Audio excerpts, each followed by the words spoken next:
Contents play the largest role in deciding if a site is suitable.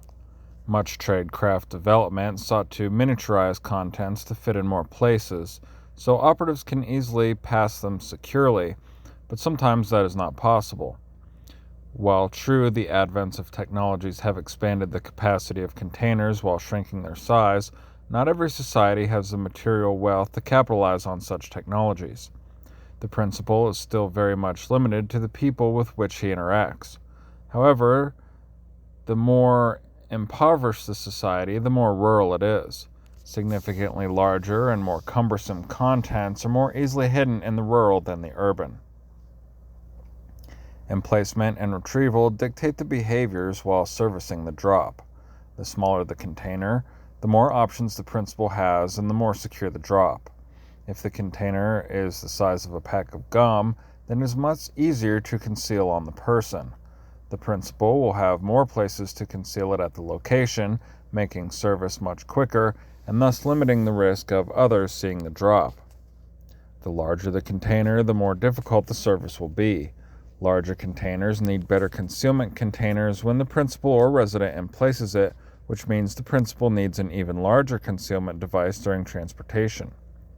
If fabricating a softball-sized fiberglass rock, it would be obvious in a pocket or carried by hand.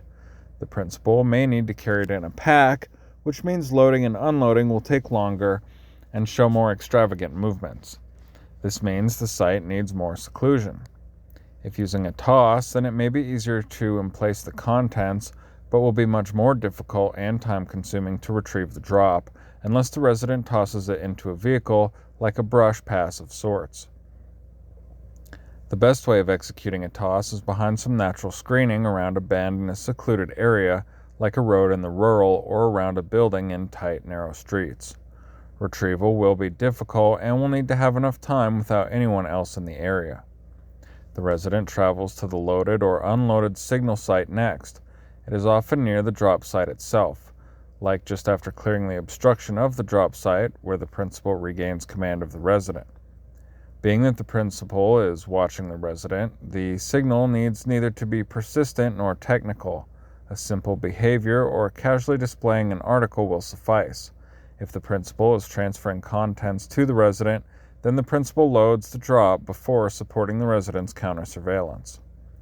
The principal may set up a load signal or combine load and safe signals at his discretion. The load signal notifies whether the principal loaded the contents and whether the resident should continue with surveillance detection. No load signal means the principal aborted the mission. However, the principal may combine the safe signal with the load signal at the end of counter-surveillance. Using one signal alleviates operational complexity, but would need the resident to execute surveillance detection before knowing whether the principal aborted the operation.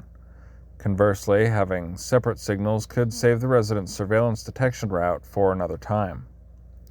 Using the same drop repeatedly is not advisable.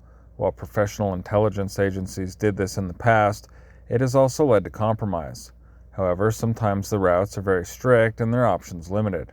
This is the main reason the principal tries to expand the natural patterns of the resident to support operational security.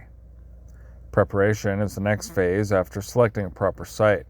There is a bit more to this type of contact than others, primarily due to the nature of handling compromising materials. Therefore, the following are some preparations to minimize some of the risks associated with the drops. The principal gets the contents, which involves either coordinating an exchange between two residents or by scheduling the retrieval from a cache and transporting it to the drop. The focus of this is scheduling to minimize the time the principal or resident has these sensitive materials. However, the principal never sacrifices making drops on time. Acquisitions involve the resident's natural access to the desired materials or information. This is also some of the most vulnerable activities, as making mistakes during acquisition triggers surveillance more than any other clandestine activity. This is the real genius work of the clandestine world. Unfortunately, the principal cannot learn genius. The focus of any acquisition mission is understanding all the important obstacles and coming up with secure and innovative ways of overcoming them. Anything more into this topic is outside the scope of this book.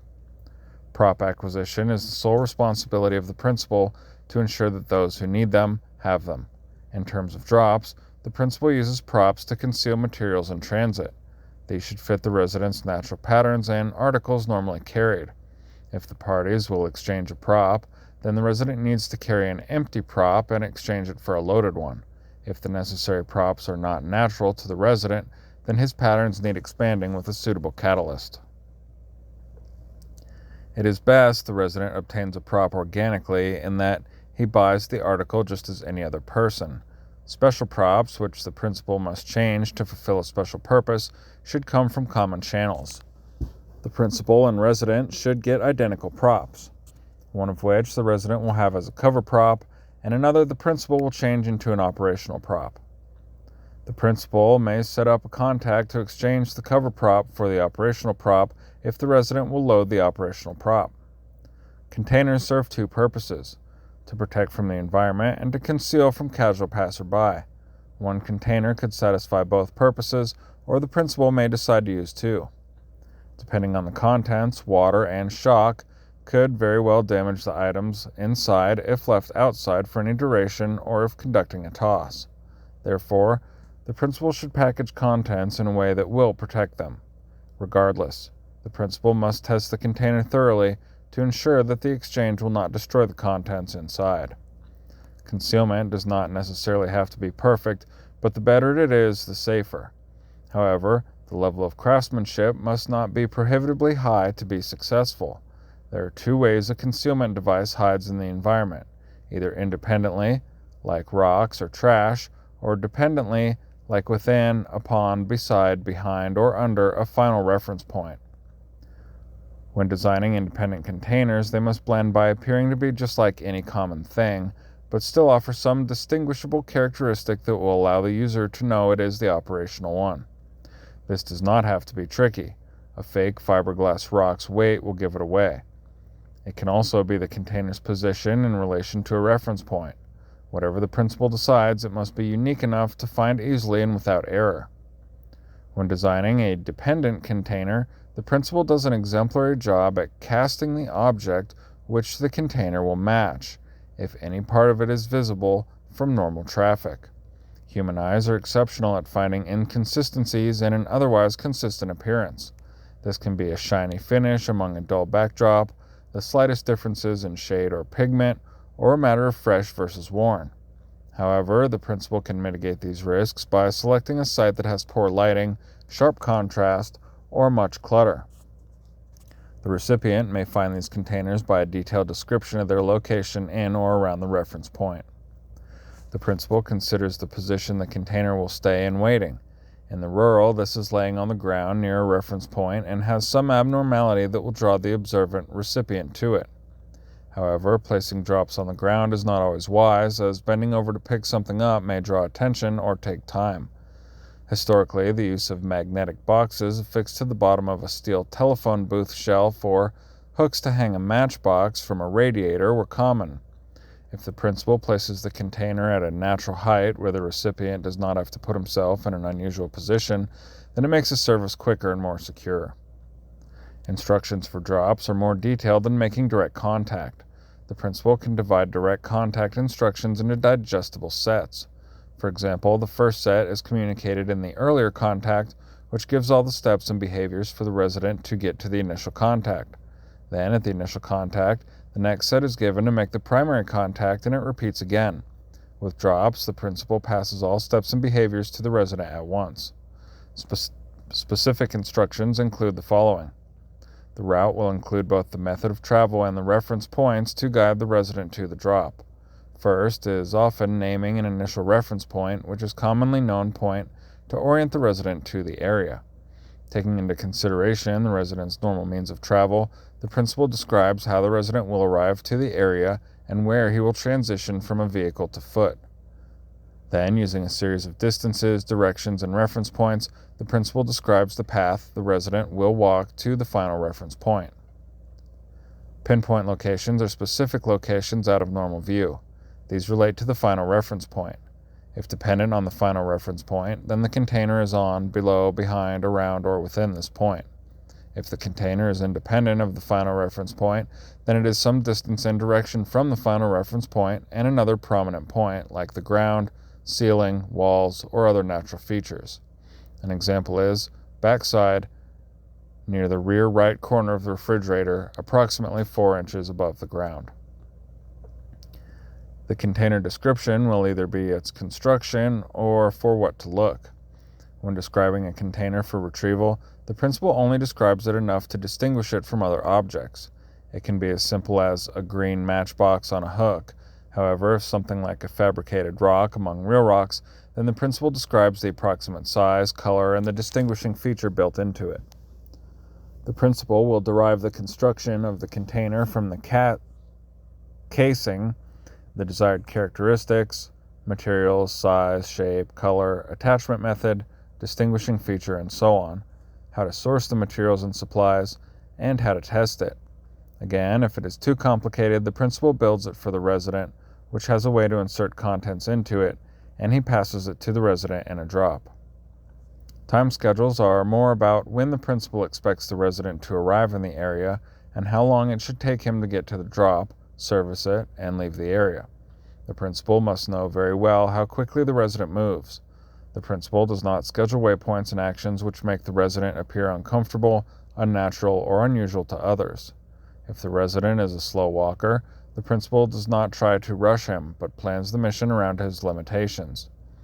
The point of keeping a schedule is to minimize exposure for the parties in an area. Covers have two primary purposes, general and specific. General purpose is why the resident is in the area.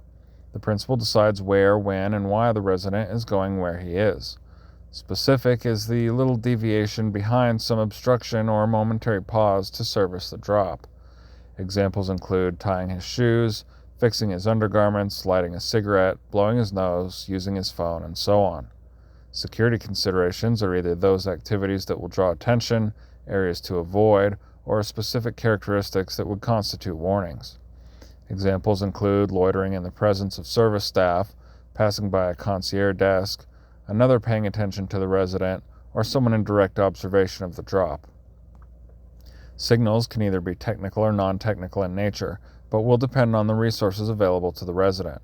The principal puts non-technical signals in the resident's path after a decision point and before exiting the area. Example are chalk marks, thumbtacks, or a piece of tape, which are now cliches.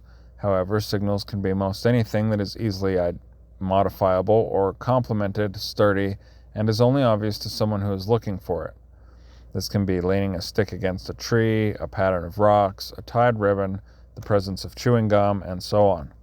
Technical signals can be just as robust. Posting in a forum with specific verbiage, a specific image uploaded, an email, SMS message, or phone call. If the adversary has robust technical ability, then the principal alternates these signaling methods to avoid showing a pattern before executing drops. Rehearsals are important to ensure that loading or unloading happens as quickly and efficiently as possible. The principal can only master drops by getting comfortable with the feel of devices, how to manipulate them properly, construction, and so on through practice. This often needs a replica of the key features in or around the proposed drop.